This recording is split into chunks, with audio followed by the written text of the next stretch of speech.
Hello, and welcome back to the Ask the Color Expert podcast. Today, I'm so excited to have with me my special guest, Mr. Dennis Gebhardt, also known as Captain Color. He is a hair color expert. He has a chemistry background, and he brings so much to our industry in understanding the why behind hair color, how it actually truly works, respecting the hair fiber. So many gems have come from him. I've followed him since our Periscope days, and it is such a pleasure to have him here today on the podcast. Welcome, Dennis. Hi, Thank you so Elaine. much. It's Hello. a pleasure to be with you. Thanks so much Thank for you. inviting me. So we got so excited chatting before I pushed record, and we were just throwing gem after gem. And I said, stop, stop, stop, stop. Let's push record because we both are so passionate and excited about hair color. We were geeking out on all things color. But what we agreed on and the path that we were going down prior to pushing record is our mutual frustration in how much misinformation is out there. And Dennis is one person, I'm one person, and we are continuing to fight the fight and try to get the best information shared as possible. And I know Dennis will agree that the biggest hurdle is that there's so much misinformation that when you hear our information, it seems that ours should be or could be misinformation. Does that ring a bell with you? Yeah, Elaine, you're spot on. That's the problem, the challenge that we have is that no one, in a lot of situations, no one really knows what to believe because there's so many different stories. You know, I used to tell this story when we were doing actual hair shows where you could physically go there to the show. I would say, I know you're going to get frustrated because you're going to go into one manufacturer's room and they're going to tell you one story about hair color. And then you're going to go to another manufacturer's room and they're going to tell you a completely opposite story about hair color. And if you're like me, you're going to walk out in the hallway and you're going to pull your hair out. You're going to be saying, who's right? Tell me what's right or accurate. And I think a lot of that comes from how we started in this business. You know, hairdressing really started as a craft. It wasn't regarded as a profession or anything. It was a craft. And as a craft, we taught each other. Each generation taught the next generation as they came into the industry. But as we got involved in doing more chemical services, hair color, for example, um, there was never really a lot of time spent on helping us understand what actually hair color is and how actually hair color works. And besides that, when the schools were teaching hair color, they had to have some sort of a resource to give them information on hair color. And the resources that they used were manufacturers. And here's the thing about a manufacturer, and I worked for one for 26 years. A manufacturer's goal at the end of the day is to get you to buy the product. That's the entire goal. And so when you make a product, it goes to usually what they call a marketing department. And usually marketing people have nothing to do with hairdressing. It's another word for sales. And so they build a story around a product. And then when the product's launched, the information that the educators are required to teach is the information that supports the story, even though the story might be skewed. Mm. And that's what we deal with today in this industry. That's why when people are switching hair color brands, they go, oh my God, I can't move to that brand. I have to learn a new color. I have to learn. And if they really understood that hair color is really hair color, you know, there are certain ingredients that you need to make a hair color. So out of the gate, most of them are all pretty much the same. I know that hurts people's feelings Oh, because I they say, agree well, 100%. they say, I 100%. love my brand X, and that's great because you didn't pick it because of the ingredients. You picked it because it was mixed easy, it smelled Comfortable. good. Mhm. You loved the swatch book. It had a really cool swatch book. That's the reason you usually pick your color. You don't pick it because of the ingredients that are in the hair color. And so I found at a manufacturer when I worked for one that they wanted us to tell the story that marketing built, which was it wasn't it wasn't a lie. It was a skewed story Mm. to enhance what they were doing. In other words, it would enhance our product. I'll give you an example. Um, I worked for Redken for 26 years. I don't know whether you know that or not. Yeah, Okay.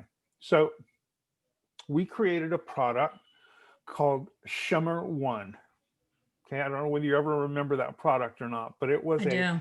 hair color brand that was designed in a 10 to 15-minute window to bump the hair a half a level to a level. That was it. Okay. So when we set with marketing, they said to us, so what's in your product? What are you using? Like, what kind of protein are you using? We said, well, we were using rice protein. Ooh, that's cool. That's different.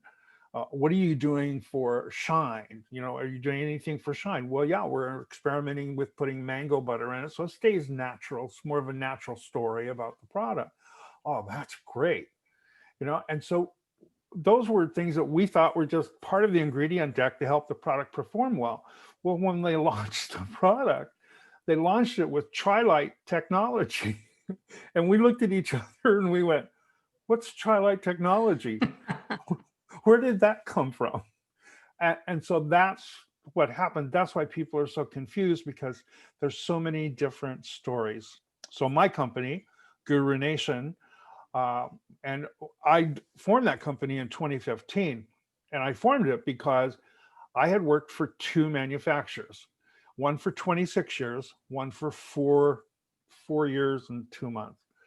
And I finally decided I couldn't work for another manufacturer because I did not want to be a person who every year was representing a different company. Uh, Integrity is one of the ways I live my life and the way I do business. And it's the way I have my relationships with people. So my friend said, why don't you open non-branded education? And I said, well, I've always had a product to hold and talk about. They said, but you always tell the truth. So you make marketing people mad at you anyway.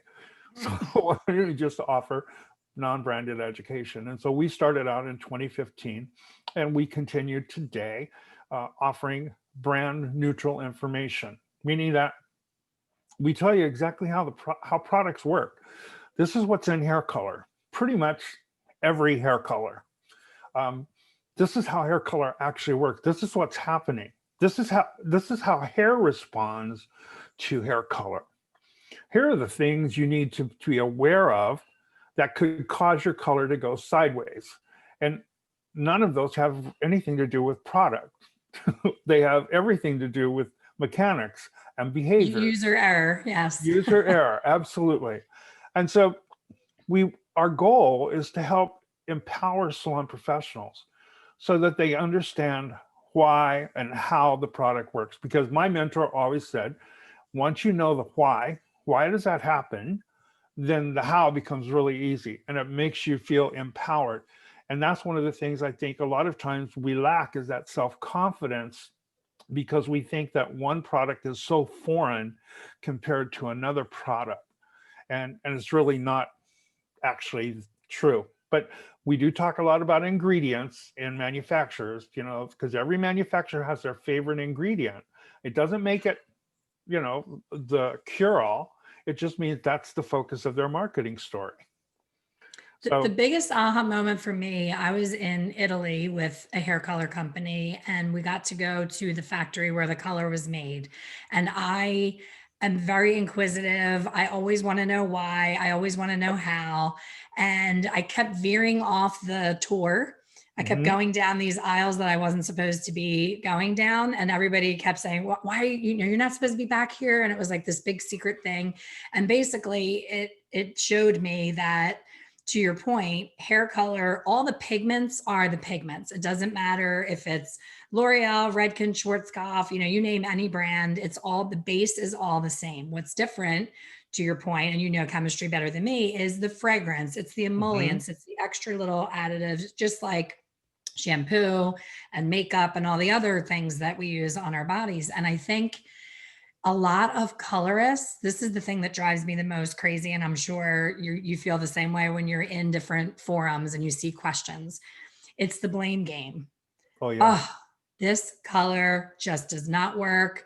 All my gray isn't, I'm like, Dennis, when I tell you I have colored hair for 34 years, I have yet to not cover gray ever, ever That's in my right. life. That's And I'm right. like, I just keep scratching my head and I'm like, why is the product being blamed? It is clearly user error. And I will say very kindly as possible, because I say it so many times, the most common things that are happening are one of three things: improper formulation, Mm-hmm. lazy application, and Mm-hmm. cutting the timing short. Mm-hmm. So look into those three things, then think about changing color lines, because it's Right. usually 99% of the time it has nothing to do with the product at all. And then you get all these nasty replies. And then I retreat into my little shell and say, okay, they'll find me or Dennis eventually.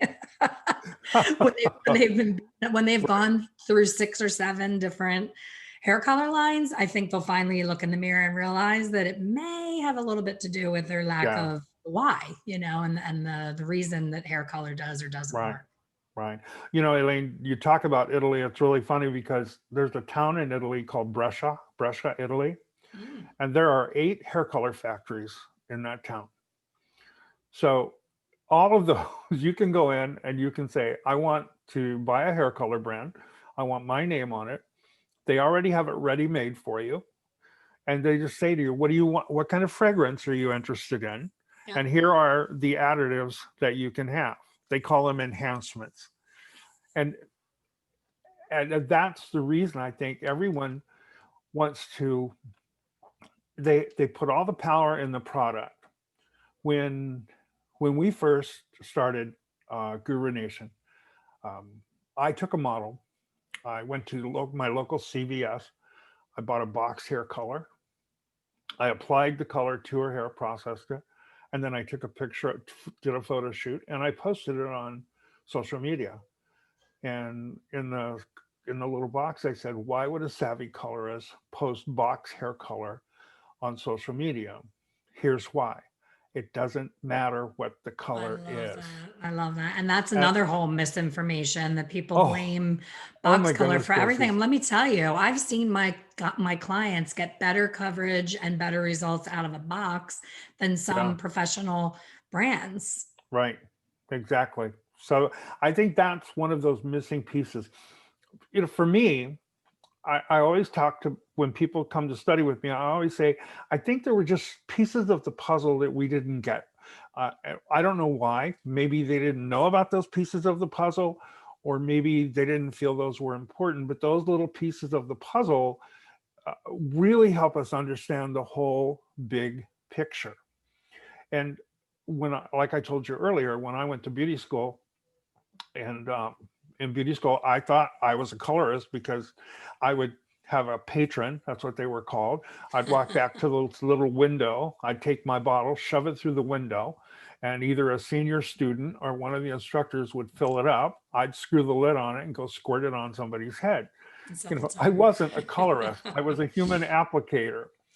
But when I had my first hair color nightmare in the first salon I worked in, which was my best friend's mother, I realized I didn't know anything about hair color. I thought, they walk in, they go, I want to be beige blonde. Well, go back to the back and pick the label that says beige blonde, Beige blonde. Yep. and realize that there was, if you don't understand how hair color works, it makes it very, very difficult to be successful. That's why today, 2020, most hair colorists only use about 6 shades of hair color. Their 6 favorite, because that's that part of that pathway that they know. But don't take them outside that pathway because they get really concerned. I love when they talk about demi-permanent versus permanent, because I don't know whether you know this or not. You may. I was one of the 3 people on the team that created Shade GQ for Redken. Yes. I Mhm. worked with Dr. Hayal Saeed and Dr. Bill Baylor. And so when they started promoting shades, again, the marketing people started promoting it as though it was different than permanent hair color. And the fact is, Demi-Permanent colors are nothing more than permanent hair color. That's all that they are. And I use the example of Wella. When Wella had their toners and they had their regular color charm, and when you mixed the toner, you would do double 10 volume with your toner. That was a permanent color. That's all you were using. And we kind of think that there's a huge difference, and there's really not today. In fact, Demi-Permanent has metamorphosed. It's moved. It's morphed into really a low volume permanent hair color. Because when we originally created Demi-Permanent colors, the way we were able to do that was we kept the pH of the product low at about an 8.5 pH. Okay, and I think that's another thing, the pH scale, people don't understand that either. So by keeping it at 8.5 pH and then mixing it with like a 2% developer, it allowed us to process it almost at 7, which would be the balance point on the pH scale. So we would swell the cuticle, but we wouldn't really affect much of the pigment in the cortex area. Well, now manufacturers say, well, look, now you don't have to do that. We have a permanent color that's a hybrid. So you can add this magic solution to it, and it makes it into a Demi-Permanent, which you can't do that scientifically. You can't. Because acid and alkaline, those make up the pH scale. And the one thing you learn in science is that alkaline always trumps acid. So if I have something like, if you take and do a pH of your own color that you use, if your pH of your color in the tube sets about 9.5, and in that range, 9.5 to 10, if you mix it with 20 volume developer, which sets about pH of 3.5, guess what? The pH of your mixture is 9.5. Because the acid is not strong enough to change the pH of the mix. In order to do that, you'd have to use a huge amount of, well, we found an acid that would adjust the pH, but you couldn't put it in plastic. It would disintegrate the plastic.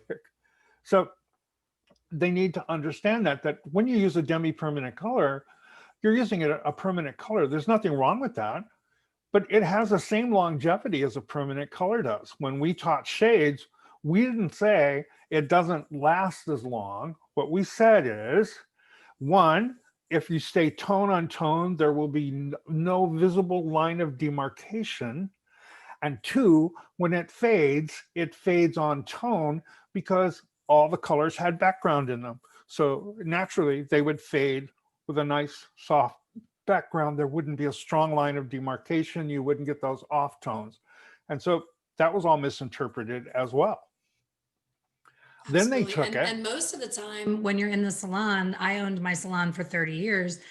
The people that they sent in from the manufacturer were not colorists. No. So I would feel bad when they would say, we're going to come and teach a class. I would say, great, awesome, education. And I would block off time on the book, have my income producing stylist not producing income because I wanted them to get the best of education.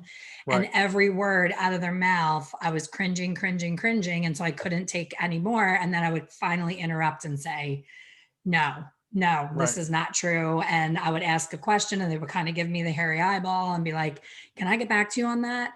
And then I would reach out to the distributor and say, who was that person that you sent to me? And why did you send them to me? So it's irresponsible and it's part of the issue.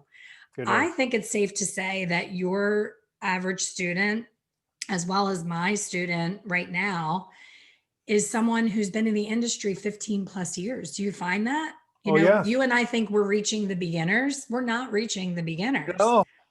No. I'll tell you a story about a hairdresser who wanted me to come and do a color program for her salon here in California. On Instagram, she is an influencer, okay? And I will just leave it at that. But I mean, she is highly regarded. So when I was setting up the class, I said, so you want me to do some advanced techniques and things like this? She goes, well, actually, no. She said, I figured out where I am. She said, but I don't have any foundation. No, why? Yeah. So I'm rolling the dice every time I color hair. So I would like you Wow. to come in and teach us about the color wheel. And I just, when I got off that call, I just went, oh my God. But on social media, this person is huge. Yep. So, and they had been doing hair for a long time. Um, the new ones, the new younger stylists, a lot of them, they make that discovery themselves. I've had several reach out to me and go, I graduated from school 2 years ago, but I realized once I'm here in the industry, I don't know what I'm doing. I need someone to give me some help, give me some guidance, and I always tell them is that don't believe anything I tell you, always test it. Test it. I do hear you say that. And Yeah, that's awesome because that builds the yeah, trust. right, You can tell them anything, but they're not going to believe you until they see it for themselves. exactly. One of our most successful little exercises is doing die outs. And I did that at Redken and they hated me for doing that. But I said, look, die out your brand. Well, what am I looking for? Well, look to see what's in your color. Well, they said, but I have a swatch book. That doesn't mean anything. A swatch book is Mm-mm. made of I hate nylon. swatch books. I just went on a rant this morning about swatch Yeah, books. it's made of plastic. So, and I know that because You I had to be went, part of it. yes. So we went to Montreal to a company called Colorist, who makes swatch books. And we went in and it was reams and reams of nylon thread. And so we would say, this is what we want. And then they would come back and they would say, how about this? We go, it needs to be adjusted. It has really, it's only a facsimile of what you might get. It's not as Might true. Yes. is the big word there. Might. Yeah, it's not as true as dyeing it out. And so I have them dye out their colors and I have them dye it out on white cotton. Just go to the fabric store, get yourself some white cotton or take a t-shirt or whatever. And I have them look to see, number one, what the background of their color is, because every blended hair color has background, has tone, and it has reflect. So you need to know what your background is. And they said, well, okay. So they dye them out. And some of them, I just did a training last year for a major company's educators. They brought me on just to train the educators and we did dye outs. And they discovered that their ash family was the same color as their natural family. Mm. And they said, well, no wonder we can't control warmth. And I go, right. And they said, well, what do we do? I said, well, first of all, they're not going to reformulate for you. So now you have to rethink how you teach using the ash family. So you have concentrates. So I taught them how to piece together a story that would allow people to use their color and have some degree of success. But it's an amazing, revealing thing because what we think's in the color is not there. Like sometimes there's a gold family, and when you dye it out, you don't see any gold. Sometimes there's a red family, and when you dye it out, it's not a rich looking red, it's a really hollow looking red. So it's not fully pigmented. Now, there's a reason that certain color chemists do that. Chemists are like hairdressers. There's some that are really good, and there's some that are not so good. And so some of them formulate a color assuming that the hair is going to contribute what's missing, and therefore it will give you that full tonal that you're looking for. So like in a red shade, they assume the hair is going to contribute some more warmth and it's going to make it a brighter, more intense red. So you have to know that when you're formulating. Some of the backgrounds are opaque. You can't even see through them. They look like mud. Some of the backgrounds are translucent. Why is the importance of that? Well, what if I'm trying to cover gray with a translucent hair color? I'm still going to cover the gray, but for me, if I'm looking for an opaque result, I'm going to say it didn't cover the gray. It didn't cover it. Yep. Yeah, and that's why I'd say no. It covered the gray. It colored the gray. It's just that you were using a translucent color instead of an opaque color. And if I'm using an opaque color and looking for a reflective result, like I really want a bright copper, my opaque colors maybe not going to give me that. It's going to look less reflective because I really needed something translucent. and nobody talks about that in our industry. And that's why people mix like 9 different formulas together. I love those formulas. I I always do. say after three, really after two, but after three colors, you're just making a really expensive neutral and just stop, Yeah. and it's always the drop of this and a pinch of that. And, sometimes now that I live in Florida, I used to get tons of hair color cards that a client would come with her little card from her hairstylist Mhm. from Florida with the formula, and they never made sense. And Right. I'm like, this is either someone messing with me because they don't want the client to think that I'm a better colorist than them and they're giving me a fake formula, because I know that happens, Right. or that person is Hail Mary full of gracing their way through, and Yeah. this formula happened to accidentally work, but is a really bad idea. And, a really long way around getting to basically a 6 or 7 N. And it's, Right. it's really frustrating to see that. No, I totally agree with you, Elaine. I always tell people, you know, after you mix the first 2 colors, maybe the first 2 colors and an accent or a concentrate, Yes. everything after that, if you're adding something, that's all emotion. It has nothing to do Yes. with the result. It's that little voice in your head going, what if? Yeah, but, and I always kind of use the analogy of kind of like cooking. Like, people who cook and they just keep adding stuff and adding stuff and adding stuff. And finally, there's really no flavor. It's like Yes. it's all mushed together. And that's what happens with color. But we do that, I think, because we're emotional people anyway, hairdressers. And Yes. so we do that to make ourselves feel safe. So if I put warmth in there and she says it's not warm enough, you say I put warmth in it. Or if I put ash in it, 1 inch of blue in the color, and she says it's still warm, you say, well, I put ash in it. It's a defense mechanism because we really don't know how to formulate. We understand formulas. We want Yes. formulas. I have a good friend in New Orleans. His name is Kevin Champagne, and Kevin is a very exuberant fellow. And he was doing a class with me in New Orleans, and we were on stage, and he was coloring one of the model's hair. And the lady in the front row said to him, said, "Can you give me her formula?" Mm. And he said, "Oh, I didn't know that you knew her." And she goes, "No, I don't know her." And he goes, "Well, then why do you want her formula?" And it was really right to the point I that love that. we want a formula, but we don't know how to formulate. And it's hard to get people to understand there are certain steps that can make formulation relatively easy for you if you just think about those things. But usually we don't. I know you know this. There are hairdressers who have salons where they have parking lots in front of the big window, and they see their client pull up in the car. They're actually mixing the color before the client comes into the salon. Yes. And I always say to them, after you do a client the first time, every color service after that, you have to consider it color correction Correction. or color 100%. adjustment. 100%. Okay. Because you now are having to adjust for their poor habits at home. And that's why I try to get hairdressers to understand that is that you have to look at the head, you have to assess it.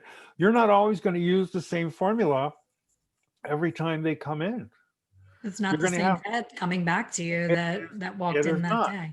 It is That not. leads me to a question that I wanted to be sure to bring up with you. I attended a class on Sunday, and the person teaching said something about, the new trend of not washing our hair as frequently. And I was a proponent of that in the salon. I would tell my clients, stop washing your hair so much. Your hair is not dirty. And they would say, but I work out.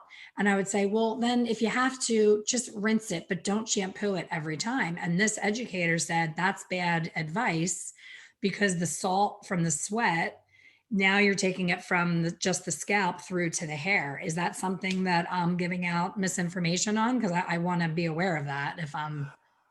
Uh, it's one of those fine lines. Is it possible? Yes.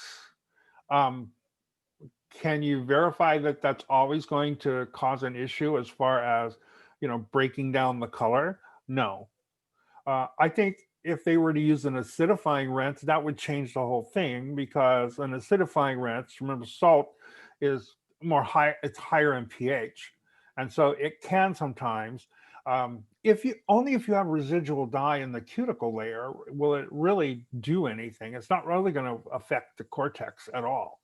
Okay. So, so I would have them use some sort of an acid rinse. To me, that was one of the key things that every color client needs to have with them, is an acidifying rinse, something at a low pH, about a 3.5 pH. Because here's what happens: you color someone's hair, and once their hair is colored, okay, even though you've done your job, you've conditioned it and all of that, you've changed the hair. The hair is more susceptible now, it's more in a fragile state, and so it will be susceptible to picking up, foreign material in the air, to picking up anything that could attract mineral deposits and things like that, which makes it more negatively charged, more negatively charged. And the more negatively charged the hair is, the more the cuticle will swell.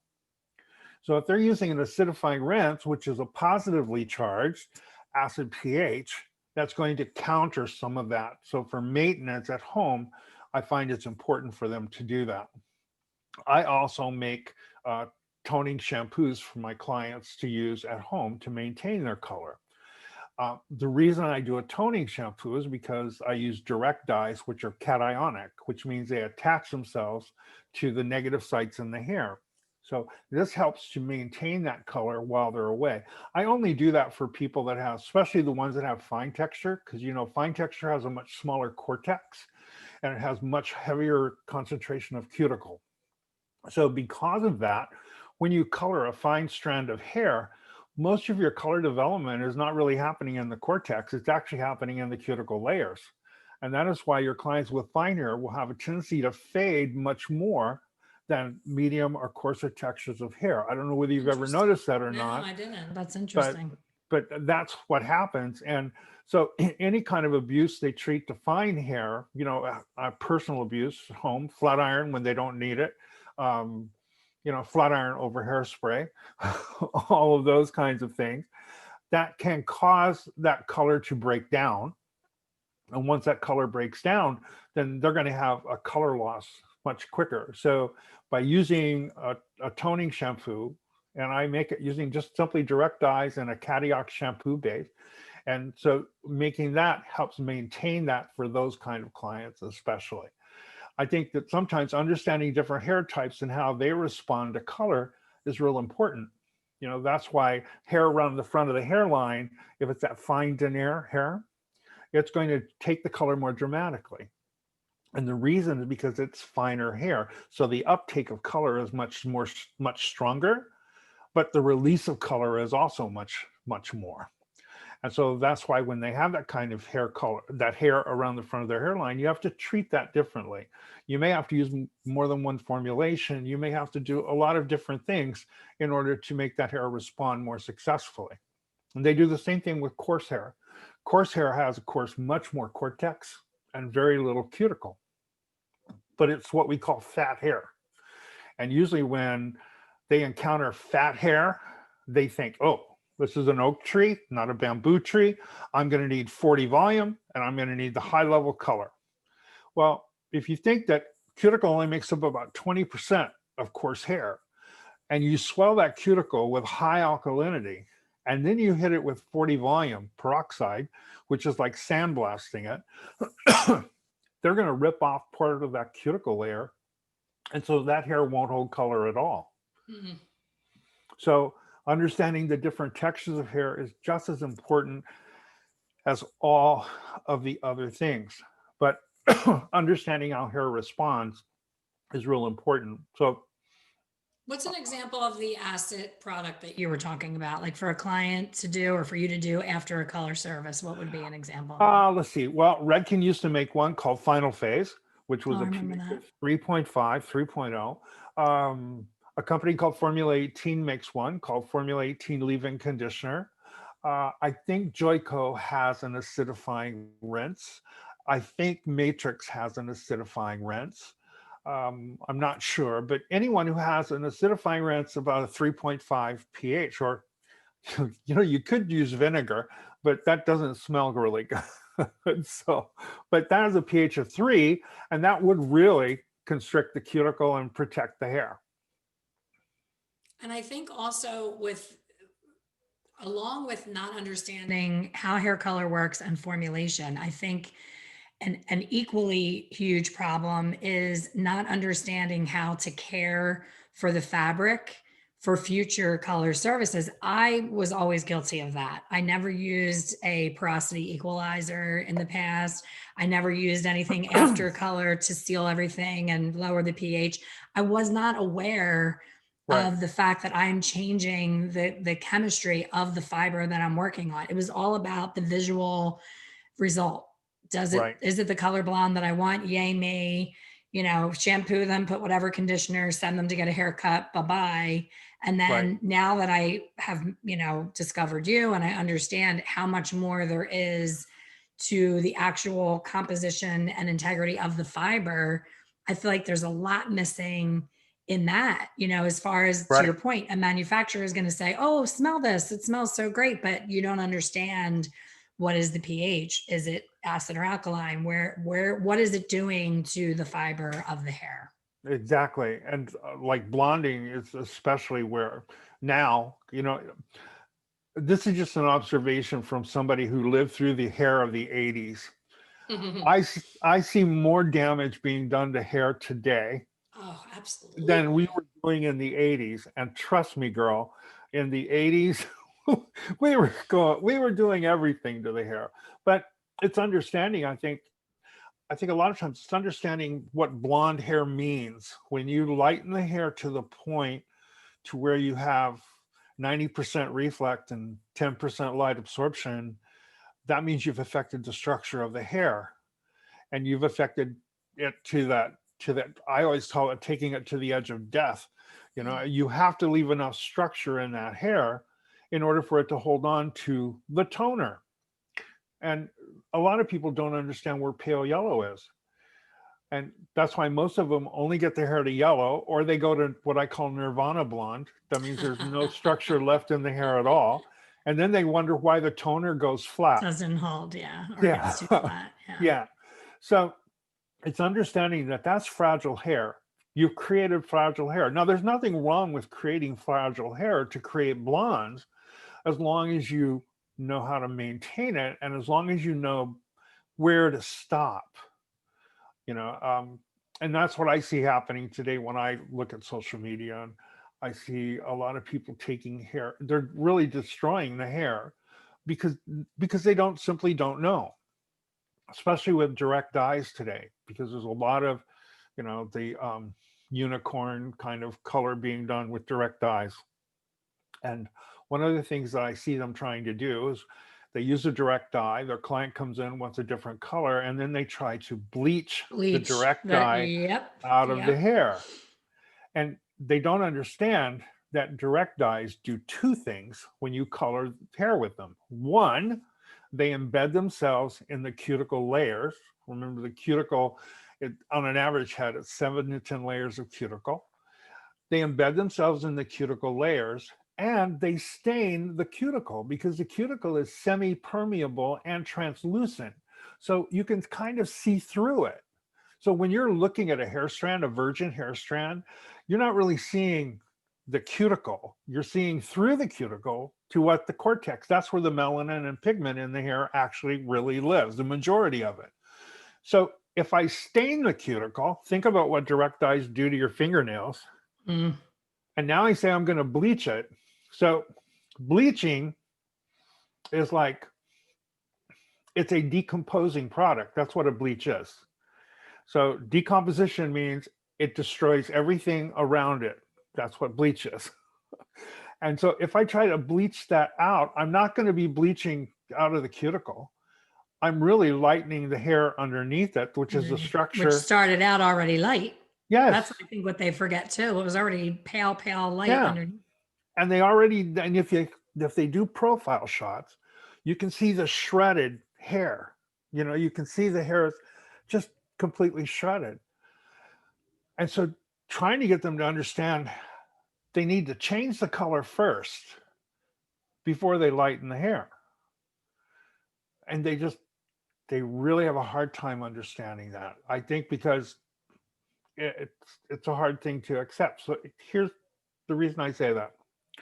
If I have an unnatural tone in the hair, no matter how I try to lighten it, it will still look bad. Okay, I may be able to lighten it to a gray or to something, but it's still going to look bad. I'm never going to make it lighten naturally because you don't have a complete color. Right. You only have a part of a color. But if I add what's missing to mimic what a natural undertone would look like, then when I go to lighten it, it's going to lighten so much easier. And sometimes I don't even have to lighten it. All I've done is change the color. Now, especially if I'm going to a darker shade, I can approach this just like a tint back in a color correction. This is one of your brain smoke moments. I remember Shannon reached out Shannon to you. Keel, yes. Yes. And that was like your moment in the sun. Like I loved every minute of that because at first I was kind of like the head to the side, like, wait, what? But it totally makes sense. So Yeah, talk more about that, how, yeah, blue is not a natural tone to be found in hair. And you right. have to give the blue what it needs to create a neutral, normal color so that you can then go over or lift through it. Exactly, exactly. So I tried to create or mimic what a natural undertone would look like. So for blue, for example, depending on the value blue that it is, the visual value, I'm going to mix a complementary color, which is probably going to be more like a copper gold, is what I'm going to use on it. And that's going to make it look more like a natural underlying pigment. It's going to make it look more like a natural undertone would look. Then I don't even need to use peroxide with my bleach. I can mix it with a little water and I can gently bump it and then I can tone it the way I want it to be. For Shannon, she had pink in the hair and she couldn't get pink out of the hair. She said, Dennis, it just keeps a lighter version of pink. I said, use yellow. I She went, remember what? that. Yeah. She goes, what color yellow? I go, yellow, bumblebee, school bus yellow. And the reason is because pink in hair color is not light red. Pink in hair color is red violet. So if I use yellow on it, it turns it into almost an orange gold undertone. And then it's much easier to lighten or go darker no matter what you want to do. That's why in color correction, for permanent color, when that client comes in, she's a blonde and she's got that green in her hair from being out in the summer, being in chlorine and all like that. People say, and you see it on social media, they go, well, you have to use red for green. Well, that's what we were all taught, but that's not true. Okay, because here's the way I try to get them to understand it. She's got green and blonde hair, yes? Yes. What's the dominant color in blonde? Yellow. What color do I need to add to yellow to make the color green? Blue. Therefore, blue's what you're fighting. You're not fighting green. Use orange. Because if I were to use red, because the canvas primarily is yellow, I would actually be making it warmer and not orange. Yeah. not naturalizing it. And With the so, Shannon situation though, did she have to use Bumblebee Yellow Vivid? Like, does it have yes, to be another Vivid on top of the Vivid? yes, Or can it direct be like dye. a demi pure yellow, like a kicker or something? Well, uh, if it's pure, here's the thing about permanent colors and even demi colors. If they have oxidative dyes in them, if you have to mix them with a It'll behave developer, different. and Yeah. then you're going to end up with a muddy result. Right. That makes sense. So that's why I say direct dye on direct dye. And where they have to really make sure is they have the right value. In other words, is the blue a dark blue or is the blue a light blue? Then you mix your corrector the appropriate level. That's why I saw one time people posted on social media. They said, well, I was trying to lighten the blue out of her hair and the hair turned green. And then one of these social media experts said, well, of course, because green is part of blue with those artificial direct dyes. And I went, wait a minute, green You're like, wait, what? green is not part of blue. So I wrote How a do you nice, sleep at night, my friend, is what I want to know, because I have to step away a lot from it at nighttime yeah, because I get so fired up sometimes I can't I sleep. know. I know. I've had to try to control myself because I'm not good at honey and syrup on a statement. Sometimes what I type in text, sometimes it's very straightforward. And some people get offended by that. So I have to really stop and think before it. And I always, when I look at those posts on social media, I have this invisible sign, Elaine, that starts blinking for me, and it says quicksand, quicksand, don't go Caution, there. caution, abort mission, get off that page. But I've tried to Which is a explain. shame because you are a gift to our industry and you know so much more than 98% of the people that are fighting with you. And that's what hurts is that you come from a place of service. You're not trying to be a know-it-all. You're not charging No, them for the information. You're saying, this is what I know to be true. I spent 26 years working for these manufacturers. I understand unlike the chemists who create this product, I'm a chemist that uses this product. exactly. And that is exactly true. It's like on the blue story, I always tell them, I say, no, why do you think you got green? And they go, well, I don't know. And I say, okay, think about this. The blue stained the cuticle. Yes. When you were lightening the hair, you weren't lightening the cuticle, you were lightening the cortex. Yes. So eventually the cortex will become light enough, it's going to contribute an underlying tone. And what is the underlying tone at the lighter levels? Yellow. What do yellow and blue make? Green. That's why you saw green in the hair. And just I try to walk them through it so that they kind of understand that. And you're right, there's some people who are just totally convinced. Um, well, I see them argue over the color wheel. Doesn't that frustrate you? It's like that's like watching people argue over gravity. Yes. Look, gravity is gravity. People don't argue over gravity. Why are you arguing over the color wheel? I mean, can there be some agreement about the color wheel? But it's just the nature of our industry. And I think it's because whoever taught them, and that's what I look for when I see someone who has a lot of misinformation. I always say, where did you learn that? Because for me as a trainer, I believe it's a great thing that people listen to what I say, that people have faith in me, but that's a lot of responsibility too. Mm-hmm. And my responsibility to them is, first of all, I'm honored that they believe in what I say, but I also feel that I have to make sure that I'm always trying to deliver information in a way that they can understand, in a way that will help them be more successful. And I want to make sure my information is accurate because, um, and I'm sure you get this too from people who follow you. They say, well, what do you think of this new XYZ? And I go, well, I've not seen that yet.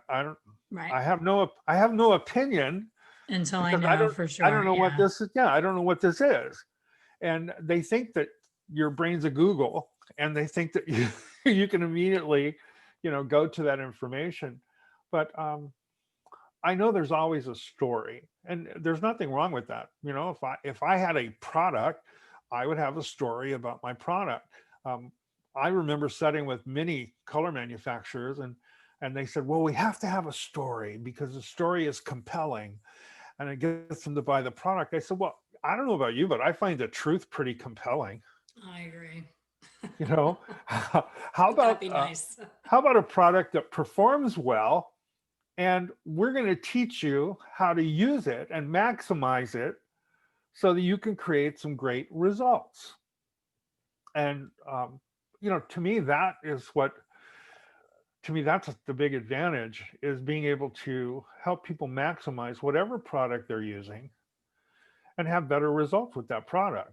I don't think any color chemist ever sat down and said, let's make a product that really does terrible. Mm. I don't think anybody ever said that.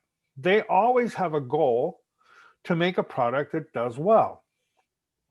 But sometimes it doesn't do everything that the story says that it does, or it doesn't do it in that way. And I we have always say if a company does actually come out with a hair color product that can lift a level 5 to a beautiful, um, balanced, cool-ish level 8 with no brass. You know, I can't tell you, I just met with a really good friend of mine who works for a big manufacturer, and she said, oh my gosh, I'm so excited for you to do my hair. We have a brand new product and it's a base break that doesn't get brassy at all. And I said, I do not believe you. I don't believe that it exists.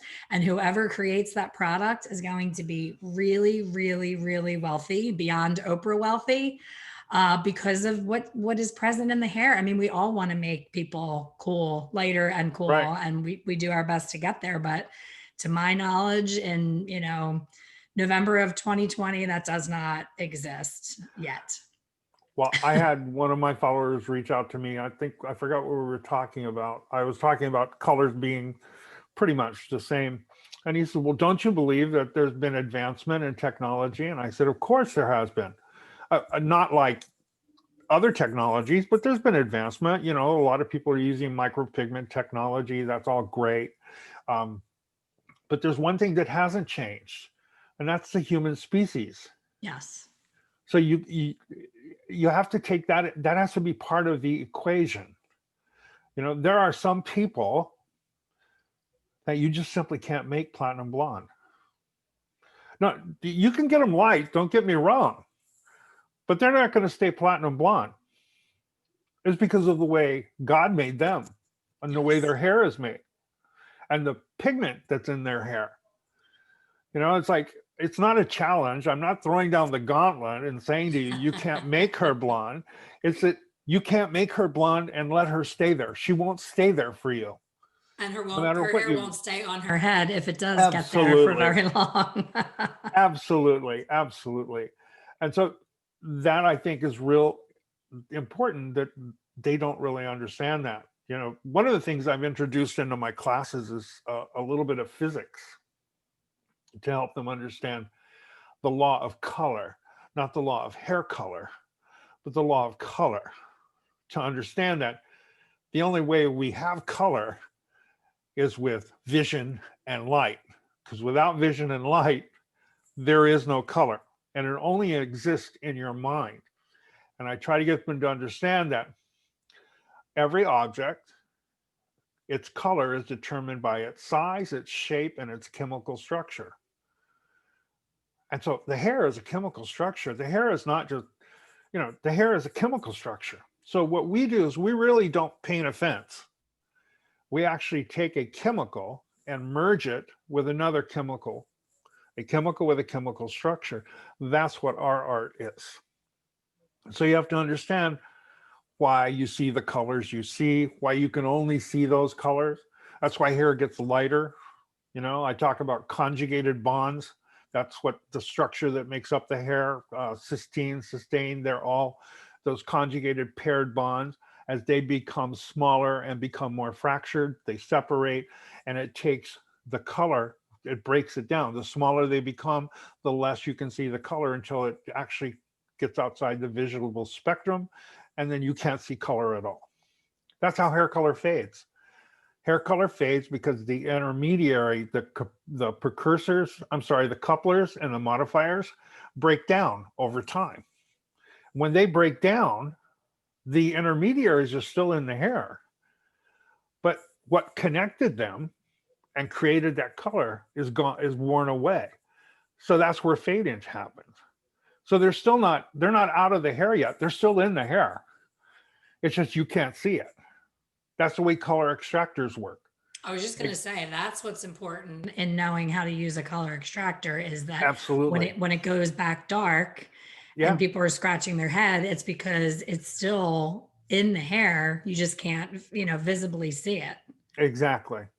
Dennis, Exactly. this is going to turn into a 4-hour podcast. My mind is like blown, and I do understand more than the average colorist. And there's so much more for you to share. Wow. And I'm so excited to bring you to people who don't currently know, who may not know who you are. I think both of us suffer from a bit of ageism in the industry. I think that, Of course. you know, we're not connecting to the newbies because Right. of our age, but if they only knew what a ride we could take them on and how successful we could Yeah. help them to be so much sooner. Right. I almost think that we need to have a cartoon version of ourselves to reach people with just our voice and this avatar, so that they can't see the age and see the oh, you're not cool enough to tell me that, you're not hip and you're not an influencer. I think that that's a big piece of it that's unfortunate. Well, I And the think you're right. That's why, like on my Facebook, I have a little character guy that I can make him animated and talk through him, you know, so that they don't look at me and go, ah, what does you, he you don't know? He's old understand. school. Yeah. Oh, you know, we filmed a reality show last year called Hairdresser Power Challenge, and I was the judge in all 13 Oh, episodes. cool. I'm not And aware of that. I have to check it and out. what they took three hairdressers, they brought in models, and they would cut and color the hair, and then they would style the hair and do a photo shoot, and we would judge, right? And so some of these uh, models that they did, they were you know, some of the hairstyle that didn't go together. Like one was doing a festival hair, and she had her hair up in the little pigots here, Hmm. and then she put flowers and flower petals on one eye, and then she had her just in a little cotton smock. And I looked at that and I went, that doesn't connect. They don't connect with what you're doing. Is it avant-garde or what are you doing? And so she told the producer of the show, she goes, well, he just doesn't understand. He doesn't know festival hair.